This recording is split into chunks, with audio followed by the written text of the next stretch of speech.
Meu nome é Emma Carter, e eu nunca vou esquecer a manhã em que o meu telefone tocou.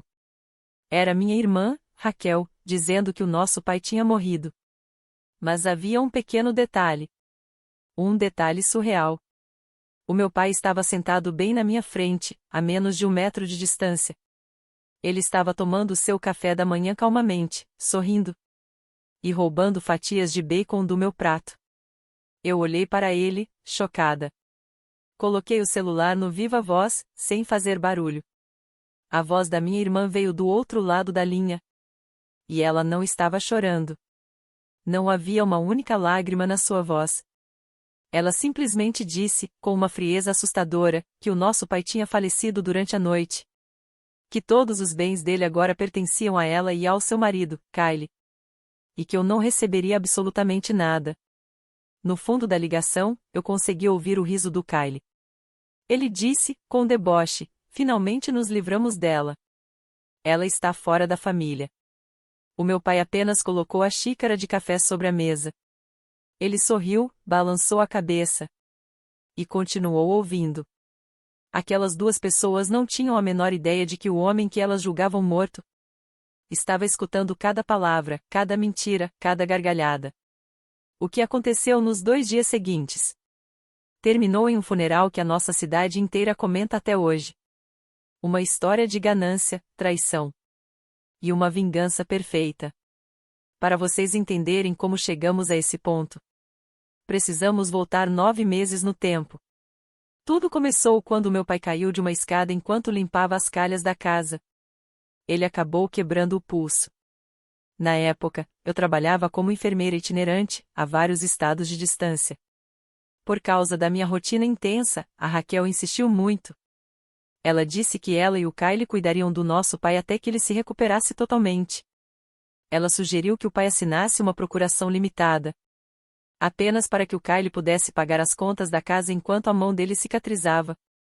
Parecia algo totalmente normal. Algo que qualquer família faria. Eu confiei neles de olhos fechados. Afinal, eram a minha irmã e o meu cunhado. Mas, aos poucos, as coisas começaram a mudar de um jeito estranho. Cada vez que eu ligava para falar com o meu pai, era Raquel quem atendia o telefone.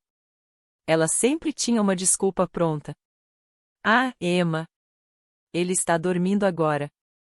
Ou então, ele está muito cansado, acabou de tomar um remédio, melhor não incomodar.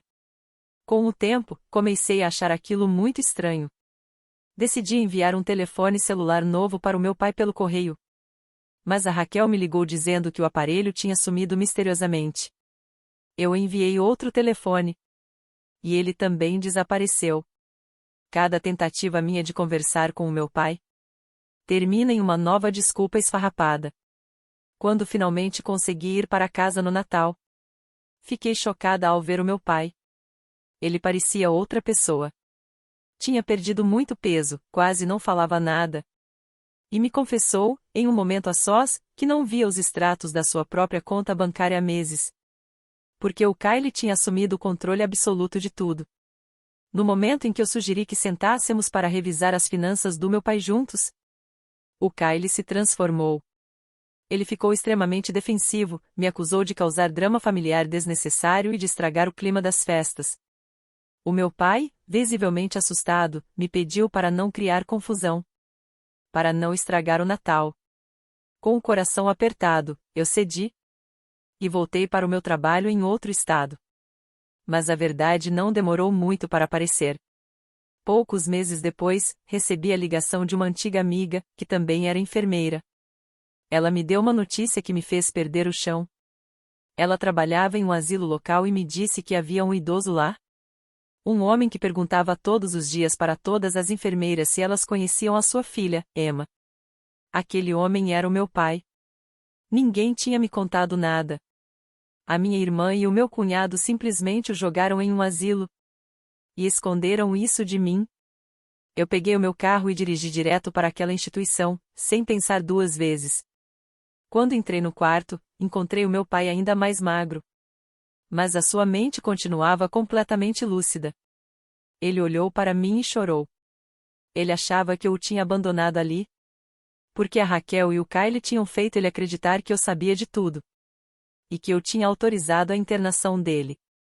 Aqueles dois monstros tinham tirado o telefone dele, interceptado todas as minhas cartas. E passaram meses convencendo meu pai de que eu não me importava mais com ele.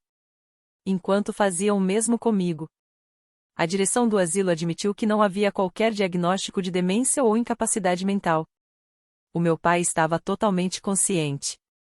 Em menos de 1 hora, ele assinou seus próprios papéis de alta. E caminhou para fora daquele lugar ao meu lado.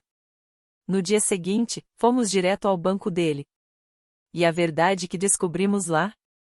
Era muito pior do que qualquer um de nós poderia imaginar. Quando os funcionários do banco nos entregaram os extratos bancários do meu pai, o nosso mundo simplesmente caiu. Quase 187 mil dólares haviam desaparecido completamente das contas dele. 187 mil dólares. O trabalho de uma vida inteira, evaporado em questão de meses. Nós começamos a analisar cada transação, linha por linha. Grandes transferências bancárias tinham ido direto para a empresa do Kyle. Enquanto outros pagamentos cobriam os custos de um condomínio de luxo que a Raquel e o Kyle tinham comprado na Flórida. Além disso, nós encontramos documentos de um empréstimo enorme. Uma hipoteca gigantesca feita usando a casa do meu pai como garantia. Uma casa que já estava totalmente quitada há anos. Eles estavam drenando tudo. Cada centavo, cada propriedade, cada reserva de emergência. Nós saímos do banco e fomos imediatamente ao escritório de um advogado especializado em direito do idoso. A reação dele foi imediata. Ele conseguiu congelar o processo desse novo empréstimo. Revogou todas as procurações existentes. E começou a investigar a fundo a documentação. E foi durante essa investigação que o advogado descobriu algo ainda mais grave. Algo abertamente criminoso. Alguém tinha forjado uma segunda procuração. Um documento falso que dava ao Kyle o controle financeiro absoluto e irrestrito sobre a vida do meu pai. Mas os criminosos cometeram um erro grave. Nós cruzamos as datas dos documentos com o histórico médico do meu pai. Os relatórios do hospital provaram, sem qualquer sombra de dúvida, que o meu pai estava sob efeito de fortes sedativos em uma consulta médica. Exatamente no mesmo horário em que o documento falso alegava que ele estava assinando os papéis diante de um tabelião. Ele estava inconsciente em uma maca. Enquanto Kyle forjava a assinatura dele. O nosso advogado nos explicou a situação com muita clareza. Ele disse que as acusações criminais contra a Raquel e o Kyle seriam infinitamente mais fortes. Se nós conseguíssemos fazer com que eles usassem esses documentos forjados publicamente. Se eles fizessem uma declaração oficial baseada nessas fraudes, não haveria escapatória na justiça. Foi exatamente nesse momento que o meu pai teve uma ideia inacreditável. Uma ideia tão ousada, que parecia saída de um filme. O melhor amigo de infância do meu pai, o Arlo, que era um diretor funerário aposentado e muito respeitado na nossa cidade, decidiu nos ajudar. O Arlo pegou o telefone, ligou para Raquel. E disse a ela, com uma voz calma e séria, que o meu pai tinha sofrido um colapso e falecido de repente. Não houve nenhum atestado de óbito falso, nenhum documento oficial alterado. Apenas uma notícia dita por um amigo antigo da família, em quem todos confiavam cegamente. A reação da minha irmã ao saber da morte do próprio pai? Foi assustadora.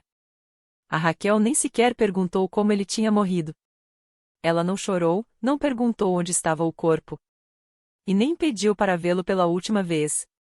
A única preocupação dela, no mesmo instante, foram os papéis da herança.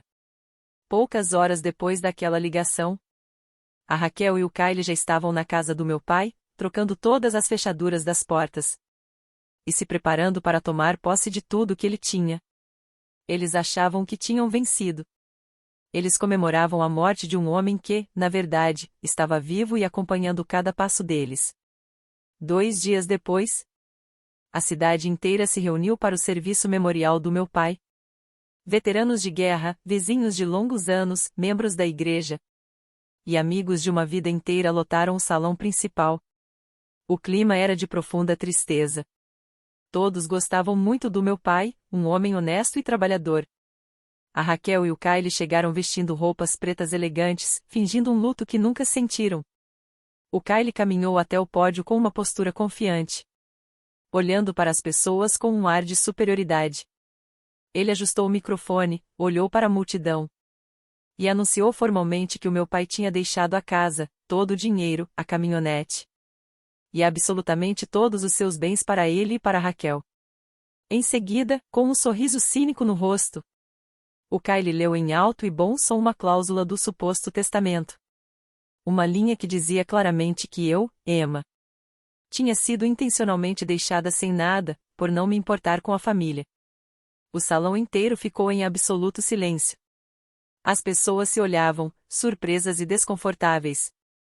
Porque todo mundo naquela cidade sabia o quanto eu e o meu pai éramos próximos. A tensão no ar era sufocante. O Kyle terminou de ler, guardou o papel no bolso do paletó e olhou para a plateia como se fosse o dono do mundo. Mas ele não tinha a menor ideia de que o verdadeiro show estava prestes a começar. No exato momento em que o Kyle terminou de ler aquela frase maldosa, a porta lateral do salão se abriu lentamente. Um silêncio pesado tomou conta de todo o ambiente. O som dos passos ecoou pelo piso de madeira. O meu pai caminhou calmamente para dentro do seu próprio serviço memorial. Ele estava vestindo seu melhor terno, com a postura ereta, o cabelo alinhado e um olhar sereno no rosto. A sala inteira congelou. Pessoas arregalaram os olhos, algumas cobriram a boca em choque. Ninguém conseguia acreditar no que estava vendo. A Raquel ficou pálida instantaneamente. O rosto dela perdeu toda a cor, como se estivesse vendo um fantasma de verdade. E o Kyle? O Kyle parou petrificado no pódio, com o testamento forjado ainda levantado na sua mão direita, sem conseguir mover um único músculo. O meu pai continuou andando devagar pelo corredor central, ignorando os suspiros de espanto da multidão. Ele subiu os degraus da plataforma. Caminhou até o pódio, ao lado do Kyle. E ajustou o microfone com toda a calma do mundo. Ele olhou para o caixão fechado que estava no centro da sala. Deu um leve sorriso. Olhou bem nos olhos do Kyle e da Raquel. E disse, em um tom baixo, mas firme: Homens mortos não assinam papéis. Aquelas palavras ecoaram pela caixa de som, fazendo o público sussurrar em choque. Antes que o Kyle ou a Raquel pudessem reagir ou inventar qualquer desculpa, o nosso advogado deu um passo à frente e tomou a palavra. Ele abriu uma pasta de couro preta e apresentou todas as provas diante de toda a comunidade reunida. Primeiro, ele exibiu os relatórios médicos oficiais, provando que o meu pai estava totalmente sedado no hospital no momento exato em que a procuração forjada alega que ele assinou os documentos perante um tabelião. Em seguida, ele mostrou os extratos bancários detalhados, rastreando cada centavo roubado, cada transferência para a empresa do Kyle e cada parcela paga no condomínio da Flórida. A procuração falsa, a solicitação fraudulenta de empréstimos sobre a casa e o testamento falso que o Kyle acabou de ler em público. Tudo apontava para as mesmas duas pessoas. Para piorar a situação do Kyle, o advogado revelou que até mesmo um dos colegas de trabalho dele já tinha prestado depoimento.